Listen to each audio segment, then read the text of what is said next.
children of the night. I'm Bad Juju, and I'm here to read you a creepy bedtime story by Suzanne Craig-Whytock from her new anthology, At the End of It All. Just the right size.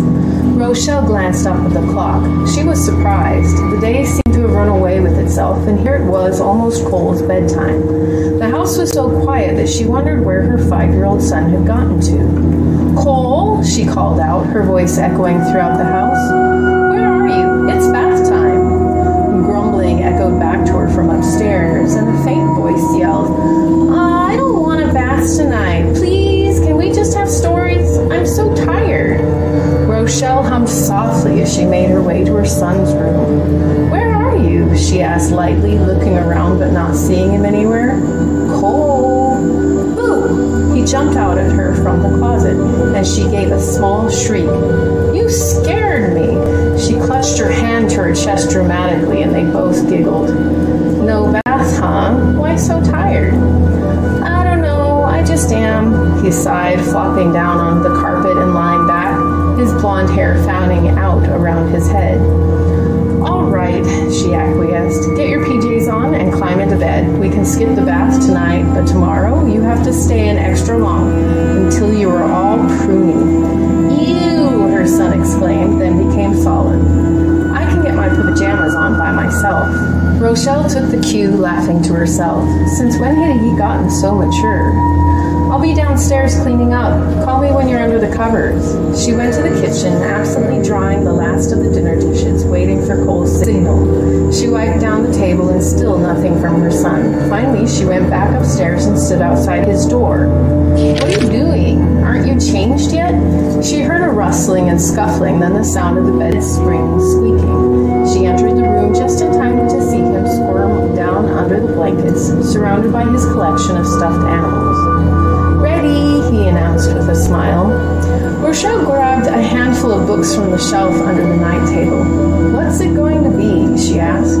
She climbed onto the bed and shoved some of the toys aside to make room for herself. Then her nose wrinkled. There was a strange smell coming from somewhere, a foul odor that reminded her of rotten meat. She leaned closer to the bed and sniffed. The smell was coming from within the cluster of stuffies that Cole insisted he couldn't sleep without.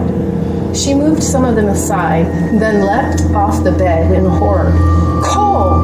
What on earth is that?" She pointed to a tiny creature hidden among the teddy bears, pink pigs, kitties, and other assorted animals. That's Timmy," Cole said mildly, reaching out to gently stroke the mouse's head. Then he yawned. "Can we read Mike and the Magic Dump Truck?" "No, we can't. We can't read Mike and the Magic Dump Truck. Why is there a dead mouse in your bed?" Cole's brow furrowed. "He's my friend. Why can't we read?" Rochelle was stunned. "But Cole, you can't keep him in your bed." "Why not?" Because he's dead." "So everyone else is dead too," he gestured at the rest of the stuffed figures surrounding his pillow. Rochelle struggled to make sense of what was happening. "But Cole, the rest of your friends were never alive in the first place." Cole looked confused. "Weren't they?" "No, honey, they're just toys, remember? We bought them at the store. Your new friend, Timmy, he didn't come from a store. Where did you get him?" "I don't know," he answered, refusing to meet her stare. "He was just here. Can we have stories now? I'm tired." For the first time, Rochelle saw a look on her son's face that she didn't recognize, and she knew he was lying. But she wasn't sure what to do. The only thing she was certain about was that the dead mouse had to go. She picked it up gingerly by its tail and went to leave the room. Cole shrieked, "Mommy, no!" And she looked back. He had tears in his eyes. "He's my friend," he whispered. Rochelle's heart clenched in her chest. "I'm sorry, honey, but you can't have a dead mouse in your bed. I'll tell you what, tomorrow we'll go to the store and buy you a stuffed mouse, okay?" Cole said nothing. He just stared at her, then closed his eyes and rolled over, pulling the covers over his head. Rochelle went out to the garage with the mouse, intending to put it in the garbage can. Before she deposited it, she held it up and examined it. Its head was twisted at a strange angle, and it was stiff and cold. She shivered and dropped it in the garbage can, putting the lid on securely. She went back up to Cole's room, but he turned off the light. Whether he was actually asleep or pretending, she couldn't tell, but she left him alone. The next morning, Rochelle didn't know what to expect, but Cole seemed fine. He didn't ask about the mouse or about going shopping after school, and Rochelle didn't broach the subject, hoping that a good night's sleep might have helped him forget the incident completely. She got him ready for school, and he chattered away in the car happily until she dropped him off. The rest of the week followed the same pattern, until Thursday.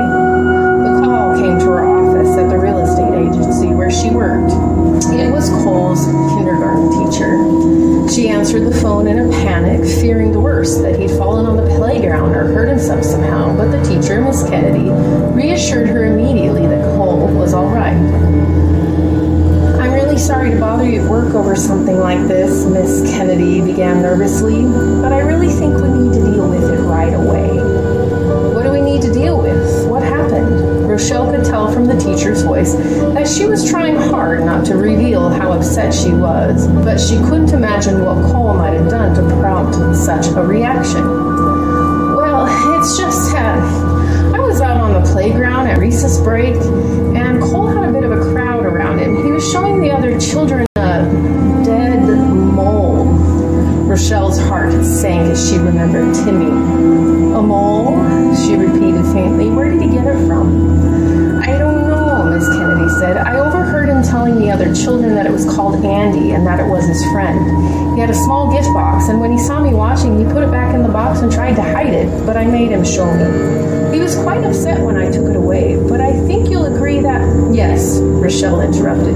"It was the right thing to do. I'll speak to him when he comes home. I'm very sorry about this." "Oh, don't be," Miss Kennedy tried to comfort her. "Children do strange things sometimes. Believe me, I've been a kindergarten teacher for almost 20 years and I've seen it all. I wouldn't worry too much. I just wonder what? Well, I don't mean to pry, but I know that Cole's father died when he was very young. Perhaps this is his way of coming to terms with death?" Rochelle put a hand over her eyes and sighed deeply. "Maybe.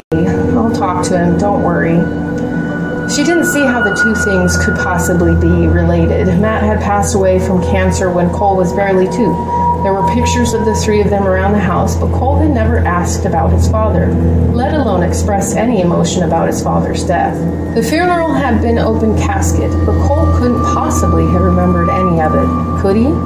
She resolved to broach the topic gently with him later, but after she addressed the issue of Andy. She picked Cole up from school as usual. Miss Kennedy was waiting at the door, and she handed Rochelle the backpack, giving her a pointed look.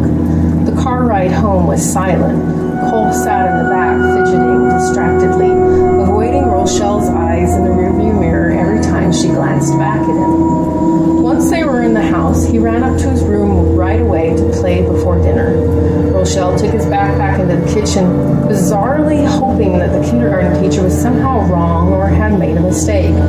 But sure enough, there was a small gift box inside, gaily decorated with red and green Christmas ornaments. She didn't want to open it knowing what was in it, but she had to make sure. She lifted the lid, and at the sight of the mole, bloated, eyes wide open and staring, she suppressed a scream and slammed the lid back on. "Cole, get down here right now!" She heard his footsteps clattering on the stairs. "What's wrong, Mommy?" he asked, and then he saw the box in her hands. Instead of being embarrassed or ashamed, he was livid. "Hey, that's mine!" he yelled, trying to grab the box out of her hands. "You can't have it!" She held the box up just out of his reach. "Cole, stop. What's going on? Where did you get this from?" His eyes narrowed and he refused to answer. He just stared at her, silently fuming. "Answer me."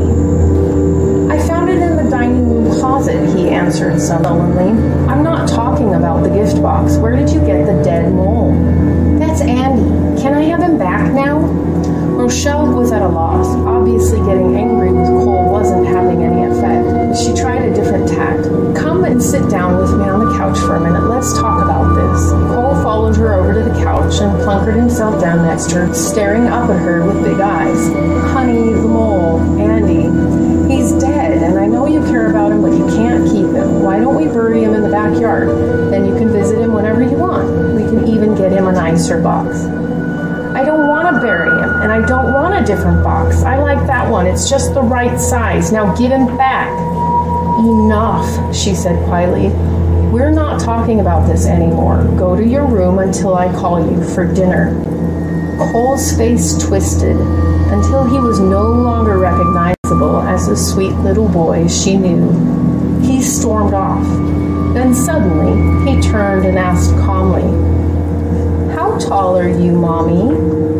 Rochelle blinked, confused by the sudden shift in his behavior. 5'5", she answered. Why? That's really tall, Cole answered with a strange smile. It'll be hard to find a box that's just the right size. He turned and ran up the stairs before she could even respond. Rochelle shook her head in bewilderment, then caught sight of the mole. She peered more closely at the tiny body in the Christmas box. With a shudder, she realized that, like the mouse, the mole's head was bent at an unnatural angle, as if someone with tiny hands had throttled it until its neck finally snapped. And that was Just the Right Size by Suzanne Craig-Whytock in her new book, At the End of It All.